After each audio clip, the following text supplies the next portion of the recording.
ನಮಸ್ತೆ ಎಸ್ಆರ್ಕಾರ್ ನ್ಯೂಸ್ ವಾಹಿನಿಗೆ ಸ್ವಾಗತ. ಜನಗಣತಿಯೊಂದಿಗೆ ಜಾತಿ ಗಣತಿ ಸೇರ್ಪಡೆ ಮಾಡುವ ಕೇಂದ್ರ ಸರ್ಕಾರದ ನಿರ್ಧಾರಕ್ಕೆ ಎಲ್ಲೆಡೆ ಮೆಚ್ಚುಗೆ ವ್ಯಕ್ತವಾಗ್ತಾ ಇದೆ. ಇದು ಸಮಾಜದ ನಡುವೆ ಉಂಟಾಗಿದ್ದ ಬಿರುಕನ್ನ ಕಡಿಮೆ ಮಾಡುತ್ತೆ ಎಂದು ಬಿಜೆಪಿ ರಾಜ್ಯಾಧ್ಯಕ್ಷ ವಿಜೇಂದ್ರ ತಿಳಿಸಿದರು.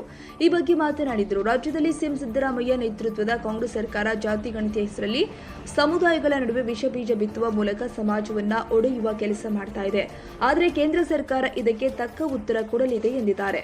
5 ದಶಕಗಳಷ್ಟು ದೇಶವನ್ನ ಆಳಿದ ಕಾಂಗ್ರೆಸ್ ಎಂದು ಇಂತಹ ಸಾಮಾಜಿಕ ನ್ಯಾಯದ ಪರ ಬದ್ಧತೆಯನ್ನ ತೋರಿದೆ. ಜಾತಿ ಗಣತಿಯಷ್ಟೇ ತನ್ನ ವ್ಯಾಪ್ತಿಯನ್ನು ಸೀಮಿತಗೊಳಿಸಿಕೊಂಡಿತು. ಇದರಿಂದಾಗಿ ಅದೆಷ್ಟು ಸಮಾಜ ಸಮುದಾಯಗಳಿಗೆ ಸಿಗಬೇಕಾಗಿದ್ದ ಸವಲತ್ತುಗಳು ಸಿಗ್ತಾ ಇರಲಿಲ್ಲ. ಆದರೆ ಕೇಂದ್ರ ಸರ್ಕಾರದ ಈ ಜನಗಣತಿಯ ಜೊತೆ ಜಾತಿ ಗಣತಿ ಸೇರ್ಪಡೆಯಾಗಿರುವುದು ಎಲ್ಲರಿಗೂ ಸಂತೋಷ ತಂದಿದೆ. ಅಲ್ಲದೆ ಎಲ್ಲರೂ ಕೂಡ ಇದನ್ನ ಸ್ವಾಗತ ಮಾಡಿದ್ದಾರೆ. ಈ ಮೂಲಕ ಸಮಾಜದ ನಡುವೆ ವಿಷಬೀಜ ಬಿತ್ತಿ ಜನ ನಡುವಿದ್ದ ಒಗ್ಗಟ್ಟನ್ನು ಒಡೆಯಲು ಸಂಚು ಹಾಕಿದ್ದ ರಾಜ್ಯ ಸರ್ಕಾರದ ಆಟಕ್ಕೆ ಬ್ರೇಕ್ ಬೀಳಲಿದೆ ಎಂದು ವಿಜೇಂದ್ರ ಹೇಳಿದರು. ಪ್ರಧಾನಿ ಮೋದಿ ಅವರು ದೇಶದ ಜನರ ಸಾಮಾಜಿಕ ಸ್ಥಿತಿಗತಿ, ಅದರಲ್ಲೂ ಜಾತಿ ಆಧಾರಿತ ಸ್ಥಿತಿಗತಿಗಳನ್ನು ಅಳೆಯಲು ಜನಗಣತಿಯ ಜೊತೆಗೆ ಜಾತಿ ಗಣತಿಯನ್ನ ಸೇರಿಸುವ ಮೂಲಕ ಕಾಂಗ್ರೆಸ್ಸಿಗರ ಮತ ಬ್ಯಾಂಕ್ ರಾಜಕಾರಣಕ್ಕೆ ತಕ್ಕ ಉತ್ತರ ಕೊಟ್ಟಿದ್ದಾರೆ ಎಂದಿದ್ದಾರೆ. ಜೊತೆಯಲ್ಲಿ ಜಾತಿ ಗಣತಿಯನ್ನು ಮಾಡೋದ್ರಿಂದ ರಾಜ್ಯದಲ್ಲಿ ಅನ್ಯಾಯ ಆಗಿದೆ ಅನ್ನೋದು ಬಹಳ ಉತ್ತಮ ನಿರ್ಧಾರವನ್ನ ಕೇಂದ್ರದ ನರೇಂದ್ರ ಮೋದಿಜಿ ನೇತೃತ್ವದ ಸರ್ಕಾರ ತೆಗೆದುಕೊಂಡಿದೆ. ನಿನ್ನೆ ಕ್ಯಾಬಿನೆಟ್ನಲ್ಲಿ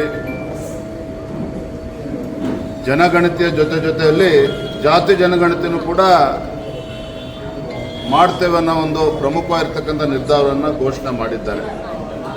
ನಮಗೆಲ್ಲ ತಿಳಿದಿದೆ, 1931ರ ನಂತರದಲ್ಲಿ ಯಾವಾಗಲೂ ಕೂಡ ಈ ದೇಶದಲ್ಲಿ ಜಾತಿ ಜನಗಣತಿ ಆಗಿರಲಿಲ್ಲ.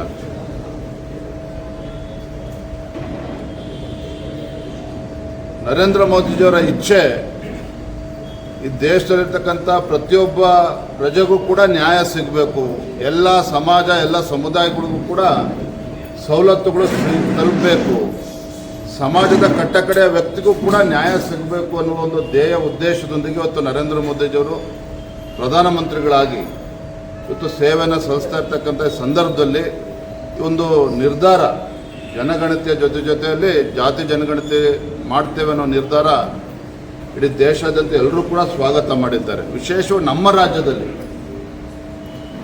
ಆಡಳಿತ ನಡೆಸ್ತಾ ಇರ್ತಕ್ಕಂಥ